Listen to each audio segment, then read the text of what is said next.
আসসালামু আলাইকুম। সবার আগে বাছাই করা 10টি আন্তর্জাতিক খবর জানিয়ে দেব। প্রথমেই থাকছে শিরোনাম।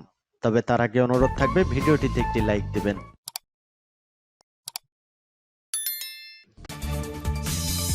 ইসরায়েল ফিলিস্তিন পুরোদমে যুদ্ধ চলছে, জানিয়ে দেব আমাদের হাতে থাকা সর্বশেষ গুরুত্বপূর্ণ আপডেট। আন্তর্জাতিক সংবাদ, গাজায় আরো 5 ইসরায়েলি ট্যাঙ্ক ধ্বংস।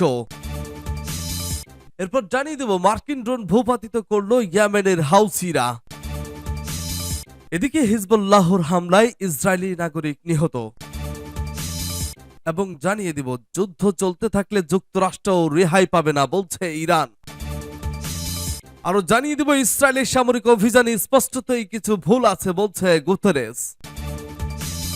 সর্বশেষ জানিয়ে দিব গাজা যুদ্ধে ফিলিস্তিনের পক্ষে রাশিয়ার স্পষ্ট অবস্থান। শুনছিলেন সংবাদ শিরোনাম, এখন বিস্তারিত। তবে তার আগে অনুরোধ থাকবে ভিডিওটিতে লাইক এবং কমেন্ট করে জানিয়ে এই ভিডিও সম্পর্কে আপনার মূল্যবান মতামত, আর অবশ্যই এই ভিডিওটি আপনার বন্ধুদের মাঝে শেয়ার দিয়ে ছড়িয়ে দিবেন, আর জানিয়ে দিবেন আপনি কোন জেলা থেকে বা কোথা থেকে আমাদের সংবাদ শুনছেন এবং দেখছেন। গাজায় আরো 5 ইসরায়েলি ট্যাঙ্ক ধ্বংস।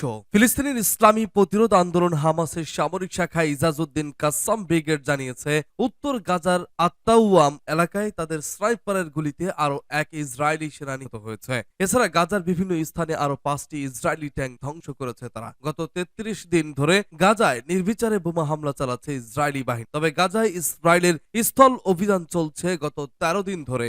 স্থল অভিযান চালাতে গিয়ে ব্যাপক মার খাচ্ছে দখলদার বাহিনী। বুধবার সকালে হামাস সামরিক শাখা জানিয়েছিল তারা 24 ঘন্টায় আর সাথী শরণার্থী শিবিরের কাছাকাছি এলাকায় এবং বেইত হানুনে ইসরায়েলের 15টি সামরিক গাড়ি ধ্বংস করতে সক্ষম হয়েছে। এছাড়া বিভিন্ন স্থানে ইসরায়েলের স্থল বাহিনীর গাড়ি বহরে বহু রকেট দিয়ে আঘাত আনা হয়েছে। এদিকে হামাসের আল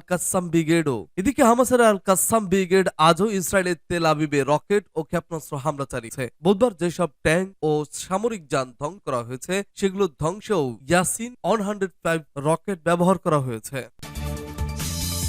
মার্কিন ড্রোন ভূপাতিত করল ইয়েমেনের হাউসিরা। ইয়েমেন উপকূলের ইরানপন্থী হাউসি যোদ্ধারা একটি মার্কিন ড্রোন গুলি করে ভূপাতিত করেছে। মার্কিন কর্মকর্তারা বিষয়টি নিশ্চিত করেছেন। ভূপাতিত করা MQ-9 রিপার ড্রোন মূলত গোয়েন্দা তথ্য সংগ্রহ করে, তবে এটি আকাশের যে কোনো লক্ষ্যবস্তুর উপর হামলাও করতে পারে। ইয়েমেনের হাউসি যোদ্ধারা বুধবার ঘোষণা করে যে তারা ইয়েমেনের আঞ্চলিক পানি সীমায় আকাশ এলাকায় একটি ড্রোনকে গুলি করে ভূপাতিত করেছে। মার্কিন কর্মকর্তারা বার্তা সংস্থা রয়টার্স এবং এএফপির কাছে বিষয়টি শিখছেন, তবে ঠিক কোথায় ড্রোনটি ভূপাতিত করা হয় তা বলা হয়নি। গত কয়েক সপ্তাহে হাউসিরা ইসরায়েলের দিকে বেশ কয়েকটি প্রজেক্টাইল নিক্ষেপ করে, তবে কোনটি ইসরায়েলি ভূখণ্ডে আঘাত করেনি। গত মাসে লোহিত সাগর ইয়েমেন থেকে ইসরায়েলের দিকে নিক্ষেপ করা কয়েকটি ক্ষেপণাস্ত্র একটি মার্কিন নৌবাহিনীর ডেস্ট্রয়ার ধ্বংস করে। হাউসিরা 2014 সালে ইয়েমেনের রাজধানী সানা দখল করে। এর মাধ্যমে ইয়েমেনের আন্তর্জাতিকভাবে স্বীকৃত সরকারের বিরুদ্ধে ভয়াবহ গৃহযুদ্ধ শুরু হয়। হাউসিরা আগেও MQ-9 ড্রোন গুলি করে ভূপাতিত করেছে। এর আগে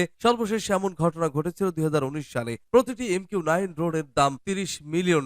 গাজা সিটিতে ইসরায়েলি সেনাদের সাথে হামাসের যুদ্ধ চলছে। হামাসকে নির্মূল করতে ইসরায়েলের স্থল অভিযান বুধবার দ্বিতীয় মাসে বিশ্বব্যাপী যুদ্ধবিরতির আহ্বান সত্ত্বেও ইসরায়েল গাজায় ধ্বংসাত্মক অভিযান চালিয়ে যাচ্ছে। ইসরায়েলি বাহিনী গাজা সিটিতে ফিলিস্তিনি প্রতিরোধ যোদ্ধা হামাসের সাথে লড়াই করতে রয়েছে। হামাস ধ্বংস করতে ইসরায়েল সংকল্পের উপর জোর দিয়ে প্রতিরক্ষা মন্ত্রী ইয়োভ গ্যালান্ট গাজাকে এখন পর্যন্ত নির্মিত বৃহত্তম সন্ত্রাসী ঘাঁটি বলে বর্ণনা করেছেন। মঙ্গলবার তিনি সাংবাদিকদের বলেন, আমরা গাজা সিটির কেন্দ্রস্থলে আছি। হিজবুল্লাহর হামলায় ইসরায়েলি নাগরিক নিহত। ইসরায়েলের উত্তরাঞ্চলীয় শহর কিরিয়াত পৌরসভায় হিজবুল্লাহর ট্যাঙ্ক বিধ্বংসী ক্ষেপণাস্ত্রের আঘাতে এক ইহুদি নিহত হয়েছে। ইসরায়েল নিহত ব্যক্তির নাম প্রকাশ করেছে। খবর অনুসারে নিহত ব্যক্তি 15 বছর বয়সী মেয়ের মোয়াল। ইসরায়েলি সেনাবাহিনীর জন্য পানি সরবরাহ করার সময় কিবুৎজ ইফতাহর কাছে তার গাড়িতে সরাসরি ক্ষেপণাস্ত্র আঘাত আনে। গাজায় সংঘাত শুরুর পর ইসরায়েলের উত্তর সীমান্তে হিজবুল্লাহর হামলা এটা নিয়ে ইসরায়েলি নাগরিক নিহত হলো।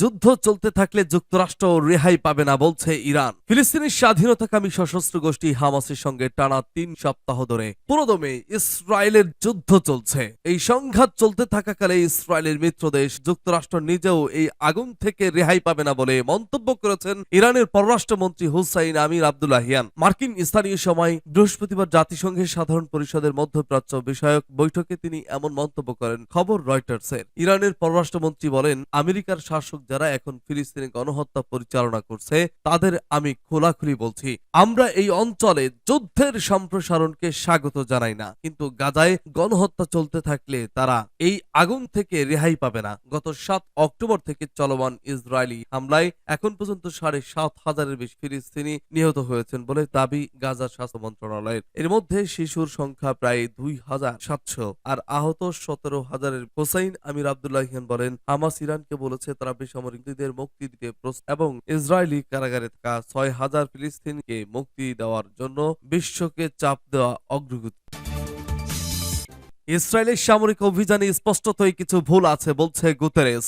জাতিসংঘ মহাসচিব অ্যান্থনি গুতেরেস বলেছেন, গাজা উপত্যকায় নিহত বেসামরিক নাগরিকের সংখ্যা প্রমাণ করে যে ইসরায়েলের সামরিক অভিযানে স্পষ্টতই কিছু ভুল রয়েছে। গুতেরেস বলেন, হামাস যখন সাধারণ মানুষদের মানব ঢাল হিসেবে ব্যবহার করে তখন লঙ্ঘন হয়, কিন্তু যখন কেউ সামরিক অভিযানে নিহত বেসামরিক নাগরিকদের সংখ্যার দিকে তাকান তখন স্পষ্টতই কিছু ভুল রয়েছে। তিনি আরো বলেন, প্রতিদিন ফিলিস্তিনি জনগণের নাটকীয় মানবিক চাহিদার ভয়াবহ চিত্র দেখা ইসরায়েলের স্বার্থের পরিপন্থী। ইসরায়েলকে বোঝা গুরুত্বপূর্ণ যে এটি তাদের বৈশ্বিক জনমতের ক্ষেত্রে সাহায্য করবে না।